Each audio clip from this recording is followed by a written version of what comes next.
America के राष्ट्रपति Donald Trump ने खुद को हार्मुज जलडमरू मध्य का संरक्षक बताते हुए वहां से ले जाए जा रहे माल की कीमत का 20% मांगा। असल में जिस चीज के खिलाफ ट्रंप ईरान से लड़ रहे थे, अब उन्होंने खुद उसकी अगुवाई करने का फैसला कर लिया है। यह हार्मुज जलडमरू मध्य में नौवहन के लिए वसूली है।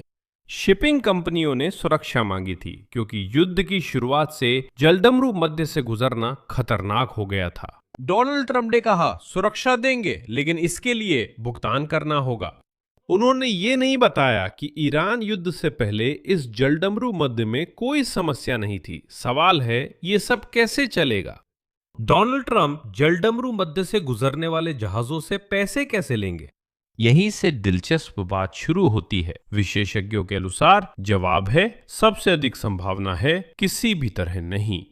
और भी आगे बढ़कर ब्राजील के राष्ट्रपति लूला ने इसे एक साधारण शब्द में बताया, और वो शब्द बिल्कुल सटीक है। यह है समुद्री डकैती।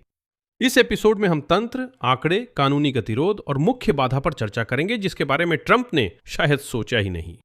सब कुछ इस बारे में कि आगे हार्मुज जलडमरू मध्य के साथ क्या होने वाला है।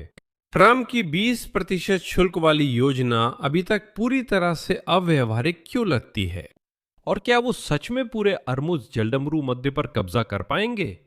मेरा नाम अलेक्से पिचिए। आइए इस विषय पर चर्चा करते हैं, लेकिन शुरू करने से पहले आपसे अनुरोध है कि चैनल को सब्सक्राइब करें, इस एपिसोड को लाइक करें और नीचे कमेंट में अपनी कोई भी राय जरूर लिखें।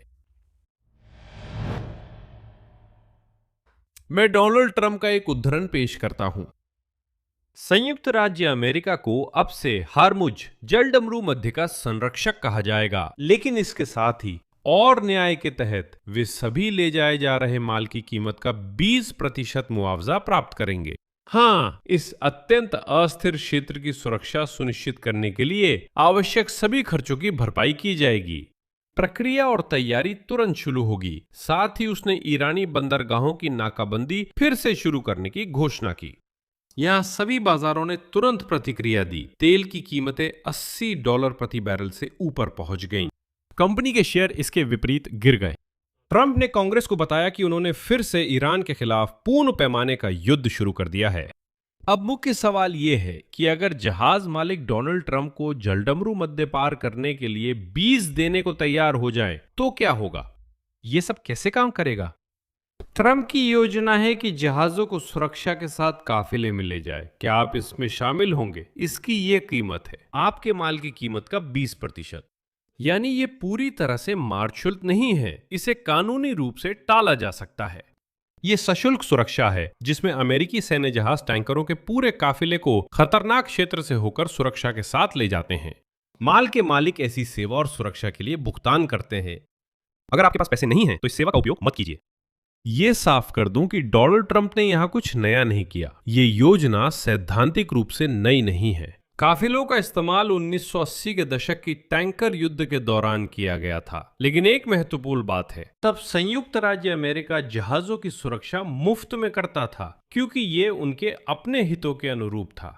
अब ट्रंप पैसे लेकर वही काम करने का प्रस्ताव दे रहे हैं। यहीं से समस्याएं शुरू होती हैं। ऐसी 5 समस्याएं हैं। मैं 5वीं से शुरू करता हूं। 5वीं समस्या ये है ताकि जहाजों को ऐसी सुरक्षा की जरूरत पड़े जिसके लिए वे पैसे देने को तैयार हों। क्षेत्र में लगातार खतरा बना रहना चाहिए। अगर जहाज मालिक काफिले के लिए पैसे दे रहे हैं तो क्या अमेरिका के बाद युद्ध खत्म करने का कोई मतलब है? क्योंकि तब जलडमरू मध्य फिर से सुरक्षित हो सकता है और काफिले की जरूरत ही नहीं रहेगी। इसका मतलब है कि कोई उसके लिए पैसे नहीं देगा। यही सोचने वाली बात है। तो चलिए अब बाकी समस्याओं पर भी बात करते हैं। समस्या नंबर 1 है वो कीमत जिसे शायद ही कोई चुकाएगा। आमतौर पर समझने के लिए माल भेजने वाले परिवहन कंपनियों को माल की कीमत का 2 से 3% शुल्क के रूप में देते हैं। फिर कहूं तो वे माल ढुलाई के लिए खुद माल की कीमत का 2 से 3% तक देते हैं। अब तुलना करें, ट्रंप माल सुरक्षा के लिए कीमत का 20% मांगते हैं, जबकि ढुलाई के लिए यह सामान्य सुरक्षा लागत से करीब 10 गुना अधिक है। निष्कर्ष सीधा है, ऐसी वसूली माल भेजने वालों के लिए बिल्कुल असहनीय होती, या फिर उन्हें खरीदार के लिए खुद माल की कीमत में ठीक 20% बढ़ोतरी करनी पड़ती। इसलिए संभवतः यह शुल्क इतना अधिक हो जाएगा कि कोई भी उसे चुकाना नहीं चाहेगा। लेकिन यह एक अवास्तविक राशि है। चलो उंगलियों पर गिनते हैं। मैंने पहले भी ये उदाहरण दिया था, चलिए एक बार फिर करते हैं। ओरमुज जलडमरू मध्य से गुजरने वाले सुपर टैंकर 2 मिलियन बैरल तेल ले जाते हैं। अगर एक बैरल की कीमत लगभग $80 है तो इस टैंकर का माल लगभग $160 मिलियन का होता है। 20% मतलब एक बार में $30 मिलियन से भी ज्यादा। युद्ध से पहले एक महीने में ओरमुज जलडमरू मध्य से ऐसे 3000 तक टैंकर गुजरते थे। तुलना के लिए ईरानी शुल्क, जिसे वॉशिंगटन रैकेट कहता था, एक जहाज के लिए लगभग $2 मिलियन था। ट्रंप इससे 15 गुना ज्यादा चाहते हैं, लेकिन सवाल यह है कौन होश में $30 मिलियन सिर्फ एक बार गुजरने के लिए देगा। लेकिन मान लीजिए कोई इतना पैसा देने को भी तैयार हो, तो यहां दूसरी समस्या खड़ी हो जाती है। आखिरी फैसला तो बीमा कंपनियों के हाथ में होता है और लगता है ट्रंप ने इस बारे में बिल्कुल नहीं सोचा। अगर कोई सबकरोस्की जलडमरू मध्य हैकर मिल भी जाए, लगता है ट्रंप ने इस पर सोचा ही नहीं। यहां तक कि अगर कोई बहादुर इंसान भी मिल जाए जो 20% देने को तैयार हो, तो फैसला वही नहीं करेगा। ये तय करना कि जहाज जाएगा या नहीं मालिक या माल भेजने वाला नहीं, बल्कि बीमा कंपनियां करेंगी। ऐसा क्यों है, मैं बताता हूं। क्योंकि बीमा कंपनियां बस इनकार कर सकती हैं उन जहाजों का बीमा करने से जो हार्मुज जलडमरू मध्य से गुजरते हैं, अगर उन्हें लगे कि जोखिम बहुत ज्यादा है, चाहे मालिक अमेरिकी सुरक्षा के लिए पैसे देने को तैयार हों या नहीं। और बिना बीमा के जहाज तो यात्रा पर निकल ही नहीं सकता। कोई भी बैंक माल की फंडिंग नहीं करेगा, कोई भी जहाज किराए पर लेने वाला अनुबंध पर हस्ताक्षर नहीं करेगा अगर जहाज के पास बीमा नहीं है। ये असंभव है। इकलौता अपवाद तब है जब रूस की तरह छाया बेड़ा चलाया जाए, एकदम अवैध बेड़ा जो रूसी तेल ले जाता है, और तब भी उन जहाजों का बीमा किया जाता है, बस पश्चिमी कंपनियों से नहीं। बीमा न होने पर कोई जहाज जा नहीं सकता। मतलब अमेरिकी बेड़ा जितना चाहे काफिले की पेशकश कर सकता है, लेकिन अगर बीमा कंपनी मना कर दे तो कारवां कहीं नहीं जाएगा। सैन्य शक्ति बीमा अंडरराइटिंग दरकिनार नहीं कर सकती, और यही इस कारोबार का तरीका है। इसके बिना कुछ भी संभव नहीं है। समस्या नंबर 3, बहुत संभव है कि ये कुल मिलाकर अवैध हो।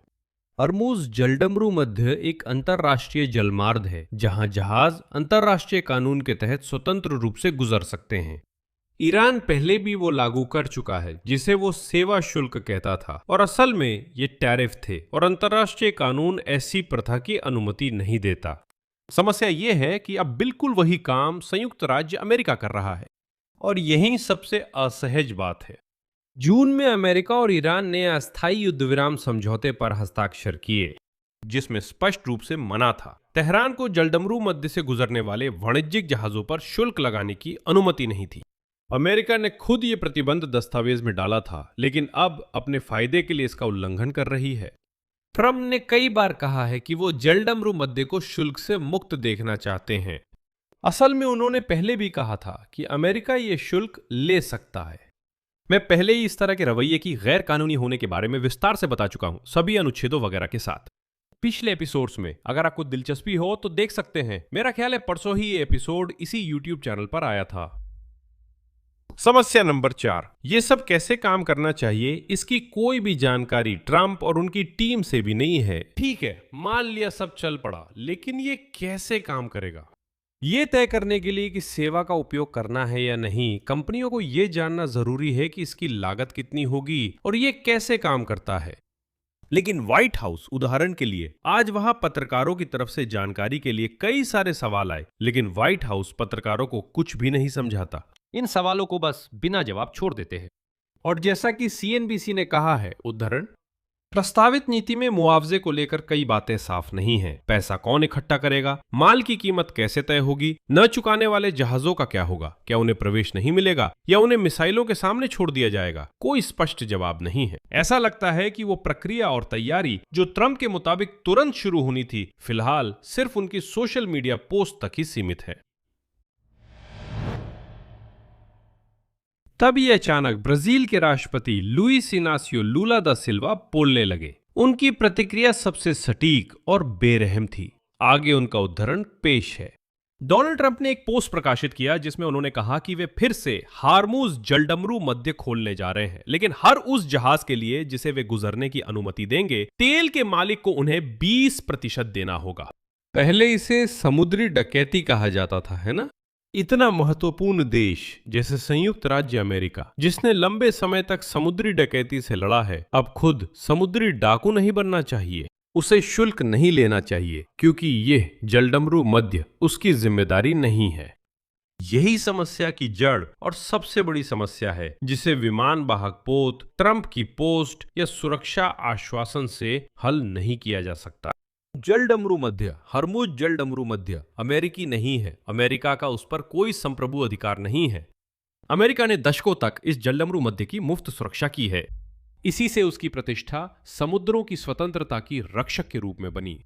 यही नौवन की स्वतंत्रता का कार्यक्रम वो तर्क था जिससे अमेरिका ने दक्षिण चीन सागर में चीन को भी चुनौती दी थी। इसी वजह से अमेरिका को दुनिया का पुलिसकर्मी कहा जाता था, जो मुफ्त में दुनिया में व्यवस्था बनाए रखता है। और इसी वजह से अमेरिका हमेशा नंबर 1 महाशक्ति रहा है, क्योंकि वो, माफ कीजिए, कोई बाजारू सौदागर नहीं था। वो सच में अपने खुद के हितों के अलावा दूसरों के हितों की भी रक्षा करता था और सब कुछ इसी पर टिका था। लेकिन अब वॉशिंगटन बिल पेश कर रहा है और अपने ही सबसे बड़े तर्क को खुद अपने हाथों से नष्ट कर रहा है। नतीजा, ये सब कैसे होगा? सवाल है। ट्रंप की योजना के मुताबिक अमेरिकी काफिले टैंकरों की सुरक्षा करते हैं और उन्हें आगे ले जाते हैं। मालिक माल की कीमत का 20% देते हैं। ट्रंप के अनुसार इससे अमेरिका को बड़ी रकम मिलती है। असल में ये कीमत सामान्य परिवहन लागत से 10 गुना ज्यादा है और विशेषज्ञों के अनुसार कोई भी इतनी कीमत चुकाना नहीं चाहेगा। ये बहुत महंगा है। बीमा कंपनियां जहाजों को समुद्र में नहीं जाने देंगी, जिससे ट्रंप की योजना विफल होगी। अंतर्राष्ट्रीय कानून में ऐसी वसूली का प्रावधान नहीं है। व्हाइट हाउस को नहीं पता कि ये कैसे काम करेगा। साझेदार और सहयोगी ब्राजील के राष्ट्रपति से वो शब्द सुन रहे हैं जो अब इस पूरी कहानी से चिपक जाएगा, समुद्री डकैती। और ट्रंप सच में इस शब्द को संयुक्त राज्य अमेरिका के साथ जोड़ सकते हैं। मैं यही विराम लेता हूं। अपनी राय नीचे कमेंट करें, चैनल सब्सक्राइब करें, घंटी दबाएं और लाइक करें। अपना ख्याल रखें। अलविदा।